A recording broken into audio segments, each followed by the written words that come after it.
Yes, good morning students. Today I am starting a new chapter. The name of your new chapter is probability. So firstly you must know what is probability. So listen carefully that I am telling you what is probability. देखिए क्या होता है probability. Probability is the mathematical measurement of uncertainty. कि जो probability होता है वो क्या होता है, मैथमेटिकली मेजरमेंट होता है किस चीज़ की, अनसर्टेनिटी की। अनसर्टेनिटी का मतलब क्या होता है, जहाँ पर हमें कंफर्म नहीं होता, कोई भी चीज़ पक्का नहीं पता होता, हो भी सकता है और नहीं भी हो सकता है। अगर आप इसका एग्जांपल लें, जैसे कि कोई भी क्रिकेट मैच चल रहा है आपका, ठीक है, तो उस सपोज़ आपका इंडिया और पाकिस्तान का चल रहा है, तो कई जो मेंबर्स होते हैं वो क्या बोलते हैं कि भाई आज तो इंडिया जीतेगा, और कई क्या बोलते हैं कि आज पाकिस्तान जीतेगा। तो इसमें जो हमें कंफर्म नहीं पता है कि कौन जीतेगा, कोई भी एक जीत सकता है, तो इसको हम क्या बोलते हैं, अनसर्टेनिटी बोलते हैं। ठीक है, अब देखिए इसको और भी एग्जांपल मैंने यहाँ पर लिखा है। जैसे कि फर्स्ट एग्जांपल है most probability it will rain today, कि आज जो है बारिश आने की संभावना है। तो यहाँ पर जो है संभावना, जो वर्ड है संभावना, यहाँ से हमें क्या पता लगता है कि हमें कंफर्म नहीं है कि बारिश आएगी या नहीं आएगी, बस हम पॉसिबिलिटी बोल रहे हैं कि हाँ हो सकता है। तो ये मीनिंग होता है आपका अनसर्टेनिटी का। तो प्रोबेबिलिटी क्या हुई, probability is the mathematical measurement of uncertainty, कि कितनी संभावना है किसी भी चीज़ के होने की, उसको हम क्या बोलते हैं, प्रोबेबिलिटी बोलते हैं। ठीक है, इसका एक और एग्जांपल मैंने यहाँ पर लिखा है, अजय में पॉसिबली ज्वाइन पॉलिटिक्स, कि जो अजय है वो उसके चांसेस है कि वो पॉलिटिक्स को ज्वाइन कर सकता है। Possibility is there but not surety, कि यहाँ पर जो है पॉसिबिलिटी है लेकिन हमें श्योर नहीं पता कि वो ज्वाइन करेगा या नहीं करेगा। So this is the uncertainty. So आपको क्लियर हो गया होगा कि प्रोबेबिलिटी क्या होता है। Probability is the mathematical measurement of uncertainty, की जो प्रोबेबिलिटी है वो मैथमेटिकल मेजरमेंट है अनसर्टेनिटी की, कि कितनी संभावना है उसके उस इवेंट के होने की या नहीं होने की। ठीक है, तो अब हम चलते हैं आगे। जो प्रोबेबिलिटी है, अगर वो एक्सपेरिमेंटल हो या फिर एम्पेरिकल प्रोबेबिलिटी होती है किसी भी इवेंट की, वो क्या हो सकती है, उसको निकालने के लिए जो फॉर्मूला है आपका वो क्या होता है, number of trials in which the event happen, कि कितने ट्रायल के अंदर वो इवेंट हुई है, divided by total number of trials, कि हमने टोटल कितने ट्रायल किए हैं। जैसे कि आप सिंपल ये भी सोच सकते हो कि आपने मान लो कोई टेस्ट मैच है जिसमें 5 जो है टोटल मैचेस जीते हैं, 5 जो है टोटल मैच है, तो आप ये सोच लो कि अगर 2 मैच इंडिया जीता है तो आप ये बोलते हैं कि थर्ड भी इंडिया ही जीतेगा। ठीक है, तो इस तरीके से भी आप सोच सकते हैं, नहीं तो आप डायरेक्ट फॉर्मूला याद रखिए, number of trials in which the event happen divided by total number of trial, कि हमने टोटल जितने ट्रायल लिए हैं उसमें से जिसके बारे में हम सोच रहे हैं वो इवेंट कितनी बार आया है वो ऊपर रखेंगे, और बाय में टोटल ट्रायल्स, यहाँ से आपकी क्या हो जाती है, एक्सपेरिमेंटल वो हो जाती है, प्रोबेबिलिटी यहाँ से आपकी निकल के आएगी। ठीक है, और थ्योरेटिकल प्रोबेबिलिटी क्या होती है, of an event E return as, इसको हम लिखते हैं कैसे हैं, पी ऑफ ई। आप यहाँ पर भी देखिए, पी मतलब प्रोबेबिलिटी, ई मतलब event. Probability of an event is equals to, in experimental case, number of trials in which the event happen divided by total number of trials, कि कितने जो ट्रायल्स के अंदर है हमारी इवेंट हुई है और हमने टोटल कितने ट्रायल लिए हैं। ऐसे ही थ्योरेटिकल जो प्रोबेबिलिटी होती है, या फिर इसका दूसरा नाम क्या है, क्लासिकल प्रोबेबिलिटी। जो एक्सपेरिमेंटल प्रोबेबिलिटी थी उसका दूसरा नाम आपका क्या था, एम्पेरिकल प्रोबेबिलिटी। और जो थ्योरेटिकल प्रोबेबिलिटी होती है उसका जो दूसरा मीनिंग है, या फिर आप ये सकते हैं इसके ऑप्शन में दूसरा नाम क्या चलता है, क्लासिकल प्रोबेबिलिटी। उसको हम कैसे लिखते हैं, सेम आपका तरीका है, पी ऑफ ई। उसको हम डिफाइन कैसे करते हैं, P of E number of outcomes favourable to E, कि कितने केसेस के अंदर जो ई इवेंट है वो आई है, divided by number of all possible outcomes of the experiment, कि जितने भी पॉसिबल आउटकम्स हैं किसी भी एक्सपेरिमेंट के वो। अब देखिए, this is the main formula that you will use in the exercise. So what is the formula, number of outcomes favorable to E divided by number of all possible outcomes of the experiment. When you will do the numerical, then you will get more knowledge about this. जब आप इसके questions करेंगे तो वहाँ पर आपको और ज़्यादा क्लियर हो जाएगा। और आपने जो छोटी क्लासेस है उसके अंदर फॉर्मूला ही पढ़ा होगा कि प्रोबेबिलिटी निकालने का फॉर्मूला क्या होता है, number of favourable cases divided by total number of cases. ठीक है, तो अब देखिए सेकंड जो पॉइंट है, यहाँ से आपके मेन पॉइंट शुरू होते हैं इस चैप्टर के लिए। आपके फर्स्ट मैं आपको बता चुकी हूँ, number of outcomes favourable to E, कि कितने उसके फेवर में है, और divided by number of all possible outcomes of the experiment, कि टोटल जो आउटकम्स हैं उसके पॉसिबल वो कितने हो सकते हैं। ठीक है, अब देखिए सेकंड जो पॉइंट है मेन, जो कई बार 1 मार्क्स के क्वेश्चन में आ जाते हैं, कि जो प्रोबेबिलिटी है उसकी रेंज कितनी होती है। प्रोबेबिलिटी की जो रेंज होती है वो 0 से 1 के बीच में लाई करती है, मतलब प्रोबेबिलिटी की जो मैक्सिमम वैल्यू है वो 1 हो सकती है, और जो मिनिमम वैल्यू है वो हमेशा 0 हो सकती है, इससे नीचे कभी नहीं जाएगी। ठीक है, तो प्रोबेबिलिटी या तो 0 से इक्वल होगी या बड़ी होगी, और 1 से छोटी होगी, और या फिर इसके इक्वल हो सकती है। तो this is called the range of the probability. ये आपको मेन क्या याद रखना है कि प्रोबेबिलिटी हमेशा 0 और 1 के बीच में या फिर इनके बराबर होती है, या तो वो 0 हो सकती है और 1 हो सकती है, या फिर इसके बीच में लाई करेगी। ठीक है, इसके बाहर जो है प्रोबेबिलिटी की वैल्यू कभी नहीं आएगी। Okay, so next point is, आपको जो थर्ड पॉइंट है जो आपको लर्न करना है वो आपका क्या है, probability of the sure event. ये क्वेश्चन जो है, जैसे कि आपके सीबीएसई बोर्ड में 1 मार्क्स के क्वेश्चन आते हैं, या फिर हरियाणा बोर्ड में भी आते हैं 1 मार्क्स के 16 क्वेश्चन आते हैं, तो उसमें भी ये क्वेश्चन आ जाता है simple, what is the probability of the sure event. तो आपको याद रखना है कि श्योर इवेंट की जो प्रोबेबिलिटी होती है वो 1 होती है। That is the direct answer to this question. और इसके एग्जाम्पल्स या फिर आपको इसका मीनिंग क्या होता है श्योर इवेंट का, मैंने यहाँ लिखा हुआ है, मीन्स वो इवेंट जो पक्का पता है कि होंगी ही। जैसे कि sun rises in the east, आपको पता है कि जो सन है वो हमेशा ईस्ट के अंदर राइज करता है, जो सूर्योदय होता है वो हमेशा पूर्व दिशा में होता है, ये आपको कंफर्म है कि होगा। तो इसके आने की जो पॉसिबिलिटी है या फिर प्रोबेबिलिटी है वो 100% आपको है, कि जो प्रोबेबिलिटी है इसकी वो कितनी होगी, 1 होगी।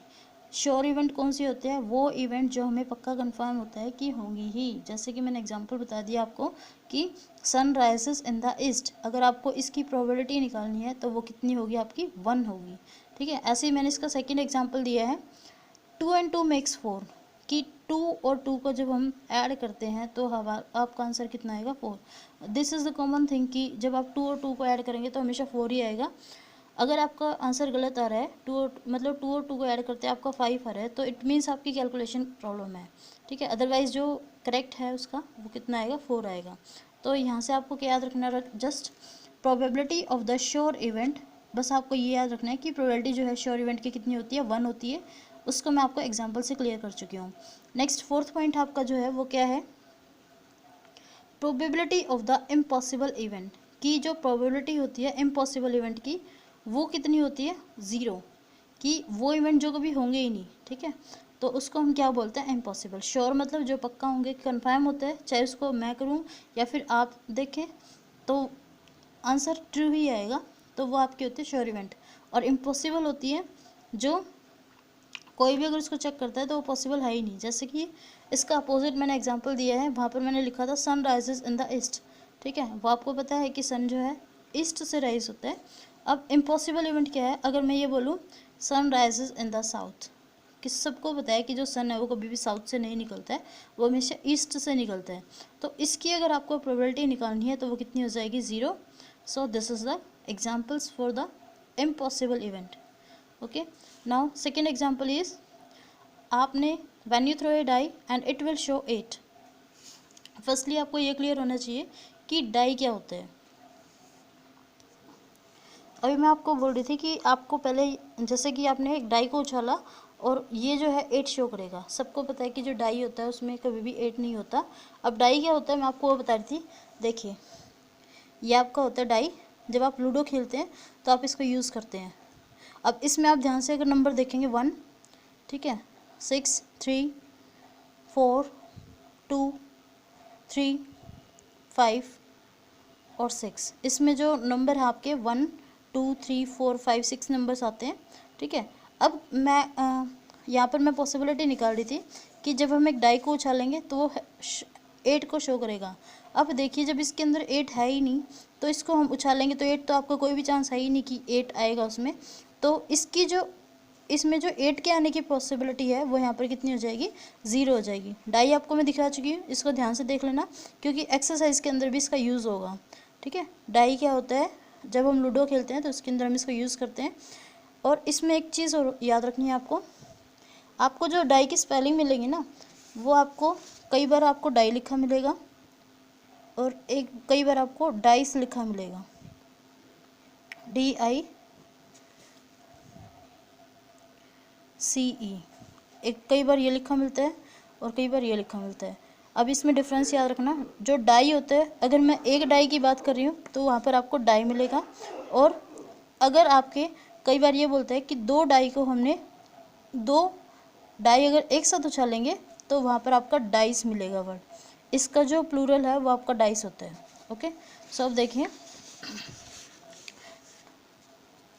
ये आपको शायद पक्का लग गया होगा पता कि when you throw a die it will show 8, इसकी जो प्रोबेबिलिटी है वो यहाँ से 0 हो जाएगी। अब देखिए नेक्स्ट, इसका एक्सप्लेनेशन भी मैंने लिखा था कि डाई क्या होता है, लूडो खेलने के लिए जो क्यूब होता है, आपको पता है कि इसकी जो शेप होती है वो क्यूब होती है। ठीक है, क्यूब क्या होते हैं, जिसके अंदर वो क्यूबेड जिसके अंदर लेंथ ब्रेड्थ हाइट तीनों चीज़ें इक्वल होती हैं, मतलब जितनी इसकी लेंथ है उतनी इसकी ब्रेड्थ होगी, उतनी इसकी हाइट होगी। अब ये देखिए लेंथ ब्रेड्थ हाइट भी कौन सी होती है, जैसे कि आप कोई भी एक कॉर्नर ले लो, सपोज़ ये वाला कॉर्नर लेती हूँ मैं, तो ये इसकी लेंथ, सपोज़ ये ब्रेड्थ और हाइट कौन सी होगी, ये वाली चीज़ होगी। ठीक है, this is the 3D figure. अगर इसको आप हाथ में लोगे तो ये आप इसको शो कर सकते हो, अगर आप इसको नीचे रखोगे तो 2D लगेगा आपको। ठीक है, देखिए अगर इसको मैं ऊपर से देखती हूँ तो 2D लगेगा आपको, लेकिन है ये 3D शेप। तो क्यूब क्या होता है, जिसमें वो क्यूबेड जिसकी लेंथ ब्रेड्थ हाइट तीनों चीज़ें आपस में इक्वल होती हैं। अब देखिए फिफ्थ जो आपको मेन पॉइंट याद करना है वो कौन सा है, अगर आपके पास किसी भी इवेंट के होने की प्रोबेबिलिटी गिवन है, ठीक है, और उसके ना होने की प्रोबेबिलिटी आपको निकालनी है, तो आप इसमें से वन में से उसको सब्ट्रैक्ट कर सकते हो। या फिर आप सिंपल अगर याद रखना चाहो तो क्या रूल होता है, किसी भी इवेंट के होने की और उसके ना होने की प्रोबेबिलिटी का जो टोटल सम होता है वो हमेशा 1 होता है। ठीक है, किसी भी इवेंट के होने की या फिर उसके ना होने की प्रोबेबिलिटी का जो टोटल सम होता है वो हमेशा कितना होता है, 1। ठीक है, तो अगर आपको इनमें से कोई भी एक गिवन है, सपोज P ऑफ E आपको गिवन है, प्रोबेबिलिटी ऑफ एन इवेंट दे रखी है, और उसके ना होने की प्रोबेबिलिटी आपको निकालनी है, तो आप कैसे निकाल सकते हैं, उसको 1 में से आप सब्ट्रैक्ट कर दोगे। ठीक है, जैसे कि मैंने बोला था कि P ऑफ E आपको गिवन है और P ऑफ E नोट निकालना है। इसको हम रीड कैसे करते हैं, P of E note, P of E note. कई बच्चों को कन्फ्यूज़न होती है कि इसको बोलते कैसे हैं, तो मैंने लिख दिया P ऑफ E नोट, किसी भी इवेंट के होने की पॉसिबिलिटी प्रोबेबिलिटी और किसी भी इवेंट के होने की ना होने की प्रोबेबिलिटी का सम जो होता है 1 होता है। इनमें से कोई भी एक आपको गिवन है और सेकंड आपको निकालना है, तो हम इन फॉर्मूले से यूज़ कर सकते हैं। This is a basic formula. और अगर आपको P ऑफ E निकालनी है P ऑफ नोट E की हेल्प से, तो आप ये फॉर्मूला लगाएंगे, and P of not E निकालनी है then you will use the formula 1 minus P of E। ठीक है, अब इसके ऊपर बेस्ड क्वेश्चन भी आ जाते हैं मोस्टली पेपर में, कई बार 1 मार्क्स के अंदर आ जाते हैं, कई बार 2 मार्क्स के अंदर भी आ जाते हैं। So you have to learn this formulas. So अब तक मैंने आपको क्या बताया है कि प्रोबेबिलिटी का जो फॉर्मूला होता है, फर्स्ट जो मैंने मेन पॉइंट आपको बताया था वो आपको बताया था कि प्रोबेबिलिटी निकालने का जो फॉर्मूला होता है वो क्या होता है, number of variable cases divided by total number of cases.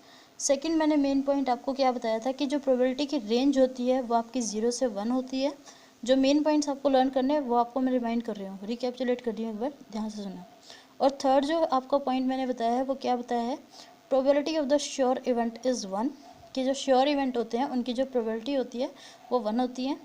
Fourth point आपको मैंने क्या बताया कि probability of the impossible event वो कितनी होती है, आपकी 0 होती है। और नेक्स्ट आपको मैंने बताया है कि probability of an event plus probability of not an event is equals to 1, मतलब किसी भी इवेंट के होने का और उसके ना होने का जो टोटल सम होता है वो हमेशा कितना होता है, 1 होता है। अब जो इस चैप्टर के अंदर मेन आपके क्वेश्चंस आएंगे वो कार्ड्स के ऊपर बेस्ड आएंगे। ठीक है, तो कार्ड्स का जो कंसेप्ट है वो भी मैं आपको क्लियर कर देती हूँ, तो ध्यान से देखना। अब देखिए कार्ड्स के बारे में मैं आपको बता रही हूँ। ठीक है, जो प्लेइंग कार्ड्स होते हैं उसके ऊपर बेस्ड क्वेश्चंस आएंगे आपके, तो मैं वो आपको क्लियर कर देती हूँ। सबसे पहले आपको ये चीज़ क्लियर होनी चाहिए कि जो टोटल कार्ड्स होते हैं वो आपके होते हैं 52 को 4 पार्ट्स के अंदर डिवाइड करते हैं। 13 जो होते हैं वो क्लब के होते हैं, 13 जो होते हैं स्पेड्स के होते हैं, 13 हर्ट के और 13 डायमंड के होते हैं। ठीक है, आपके जो है 4 टाइप के कार्ड्स होते हैं, क्लब, स्पेड, हर्ट और डायमंड। इनकी जो एग्जैक्ट शेप है वो आपको बुक से क्लियर कर देती हूँ। देखिए जो स्पेड्स हैं ये वाले, इसकी जो शेप होती है ये वाली होती है। हर्ट की शेप आपको पता ही है, diamond this one shape, club this one shape. ठीक है, ये चीज़ आपको क्लियर होनी चाहिए कि जो कार्ड्स की शेप होती है वो कैसी होती है। ये आपकी कार्ड्स की शेप होती है। अब देखिए आगे, इसमें मैंने आपको बता दिया है कि 13 जो कार्ड्स होते हैं क्लब के होते हैं, 13 स्पेड, 13 हार्ट और 13 डायमंड, जिसमें से आपके जो कार्ड्स होते हैं वो दो कलर के मिलते हैं, या तो वो रेड कलर में मिलेंगे आपको या फिर वो ब्लैक कलर के अंदर मिलते हैं। ठीक है, तो जो क्लब और स्पेड के कार्ड होते हैं वो ब्लैक कार्ड्स होते हैं, और जो हार्ट और डायमंड के कार्ड होते हैं वो आपके रेड कलर के कार्ड होते हैं। ठीक है, अब ट्रिक आपको मैं याद करने के लिए बता देती हूँ, क्योंकि कन्फ्यूज़न होती है जब पेपर में आते हैं कि जो रेड कलर का कार्ड है वो कौन सा होता है। अब देखिए, जो डायमंड है वो भी आपका कॉस्टली होता है, और हार्ट जब ट्रांसप्लांट होता है वो भी आपको पता है कि बहुत कॉस्टली होता है। ठीक है, तो दोनों आपके कॉस्टली हैं, तो वो रेड कलर के हैं, और जो क्लब और स्पेड है वो आपके ब्लैक कलर के हैं। आप इन दो को याद रखिए कि रेड जो कलर के कार्ड्स होते हैं वो कौन से होते हैं, हार्ट और डायमंड के होते हैं, और रिमेनिंग जो कार्ड्स हैं वो आपके ब्लैक कलर्स के होते हैं। ठीक है, तो यहाँ से आपके पास जो ब्लैक कार्ड्स आते हैं टोटल वो कितने आते हैं, 26, 13 स्पेड और 13 क्लब के, और जो आपके रेड कलर के कार्ड आते हैं वो आपके कितने आते हैं, 26 कार्ड्स। ठीक है, अब नेक्स्ट कंसेप्ट देखिए, यहाँ पर मैंने लिखा भी हुआ है कि 52 जो कार्ड्स होते हैं टोटल, उसमें से 26 रेड कलर के कार्ड होते हैं और 26 ब्लैक कलर के। 26 रेड में कौन से आते हैं, 13 हार्ट के और 13 डायमंड के, और जो 26 ब्लैक कार्ड होते हैं उसमें आते हैं आपके 13 क्लब के और 13 स्पेड के। अब देखिए आगे, जो 52 कार्ड्स होते हैं उसमें से आपके ए से लेकर 10 तक होता है, A 2 3 4 5 6 7 8 9 10, हर एक के जो कार्ड होते हैं वो 4 कार्ड्स होते हैं। उसके बाद जो 12 कार्ड बचते हैं वो उसमें से आपके के होते हैं, किंग के, जैक के और क्वीन के, इन सब के भी आपके 4 कार्ड होते हैं। तो कुल मिला के हम क्या बोलते हैं कि हर एक जो नंबर है या फिर जो फेस कार्ड है, हर एक के जो है 4 कार्ड होते हैं। और ये जो 4 कार्ड हैं इनमें से आपका एक क्लब का मिलेगा, एक स्पेड का, एक हार्ट का, एक डायमंड का, मतलब हर एक जो टाइप के कार्ड हैं ये A 2 3 4 5, इनमें से सबके क्या होता है, डिवीज़न होती है कि एक कार्ड आपका क्लब का मिलेगा, एक स्पेड का, एक हार्ट का और एक डायमंड का मिलेगा। ठीक है, और ये जो कार्ड्स हैं आपने अगर ध्यान से देखे हों, किंग का, जैक का और क्यू का, इन कार्ड्स के ऊपर जो होता है फेस होते हैं, किंग का भी फेस होता है, जैक का भी और क्वीन का भी। तो वो कार्ड्स जिनके ऊपर फेस होते हैं उसको हम क्या बोलते हैं, फेस कार्ड्स। ठीक है, तो टोटल फेस कार्ड्स आपके पास कितने आए, 12 आ गए हैं। ठीक है, और 12 में से आपके, क्योंकि मैंने बताया कि ये जो 4 कार्ड हैं इनमें से आपका एक क्लब का होगा, एक स्पेड का, एक हार्ट का, एक डायमंड का होगा, तो इसमें से जो है 12 का हाफ, 6 तो रेड कलर के होते हैं और 6 आपके ब्लैक कलर के होते हैं। तो यहाँ पर आपका जो कार्ड्स का कंसेप्ट है वो भी आपका कंप्लीट हो जाता है। ठीक है, थैंक यू।